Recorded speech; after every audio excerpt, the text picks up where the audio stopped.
Madame la ministre de la Culture, Monsieur le Président du Centre national de la musique, cher Jean-Philippe Thiellet, au nom de, bien chères toutes et vous toutes et vous tous, au nom de l'INSEAM, cet établissement qui regroupe le Conservatoire de musique et d'art dramatique Pierre Barbizet, les Beaux-Arts, mais aussi l'Institut de formation artistique dont je préside le conseil d'administration.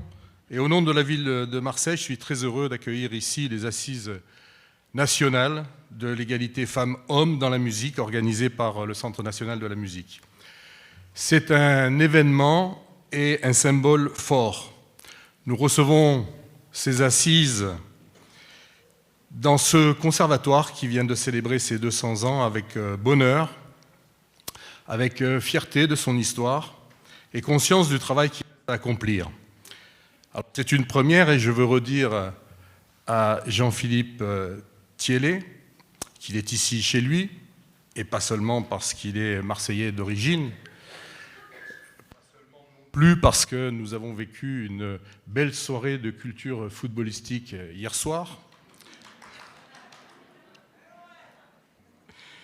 Une fierté que Marseille soit la ville accueillante de ces assises parce que le sujet est une priorité de notre municipalité.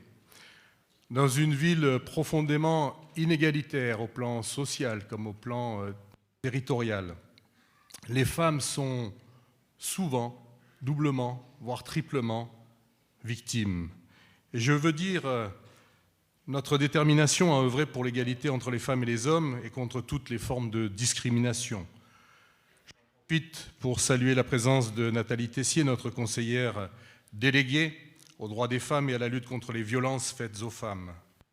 Des chantiers importants et nombreux qui passent par redonner de la visibilité aux femmes, comme le mois des droits des femmes en mars dans le réseau des bibliothèques, une programmation des musées de Marseille qui met à l'honneur des artistes féminines comme Ghada Amer, Tamar Hirschfeld, Baya, Paola Pivi, un soutien aux opérateurs qui mettent en place une stratégie de responsabilité sociale et environnementale dans laquelle la question de l'égalité femmes-hommes est primordiale. Je veux saluer justement l'ensemble des opérateurs et particulièrement l'engagement de Béatrice Desgranges, directrice de l'association Oran et du festival Mars Attack, et de Nathalie Negro, par exemple, aussi directrice artistique de Piano & Co, engagée sur la visibilité des femmes en musique. La musique qui représente un outil et un domaine d'action remarquable. Le confinement nous a montré combien nous avions besoin de musique, un art qui crée un lien entre les personnes, qui donne un imaginaire poétique et un patrimoine culturel commun, par-delà la barrière du langage, de la situation sociale, culturelle et familiale. Cette période nous a également montré à quel point l'inégalité était fortement ancrée à tous les niveaux de notre société, en augmentant la précarité des artistes et des professionnels de la culture, particulièrement dans le cadre des débuts de carrière. Cette question devient un sujet prioritaire du milieu musical concernant l'ensemble du secteur, des orchestres d'opéra au festival de musiques actuelles, des formations professionnelles à l'enseignement.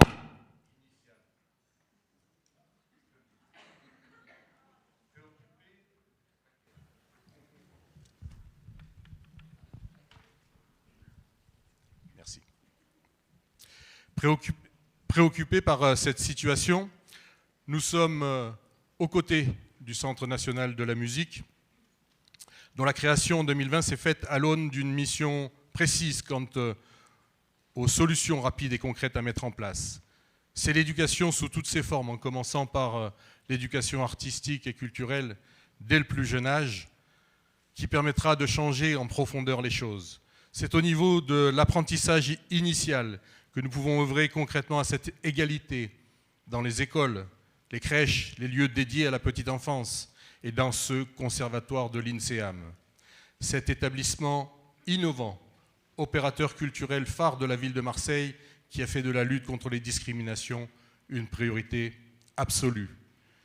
Avec le directeur général Pierre Houdard, la directrice de l'IFAM, Béatrice Simonet, le directeur du conservatoire Raphaël Imbert, la directrice de l'école des beaux-arts Inge Linder-Gaillard, je veux valoriser l'action de l'ensemble des équipes sur ce sujet, avec notamment le travail de notre conseillère prévention et référente handicap et lutte contre les discriminations, Linda Chevalier, l'adoption de la charte zéro discrimination aux Beaux-Arts de Marseille qui est en train d'être adaptée au conservatoire. Pour conclure, vous l'aurez compris, nous sommes toutes et tous convaincus de l'importance de cette journée afin de trouver des solutions et d'évaluer les moyens à mettre en œuvre. Je vous souhaite donc à nouveau la bienvenue à Marseille, au conservatoire, et une excellente journée de débat, de travail, de partage et de musique. Merci de votre attention.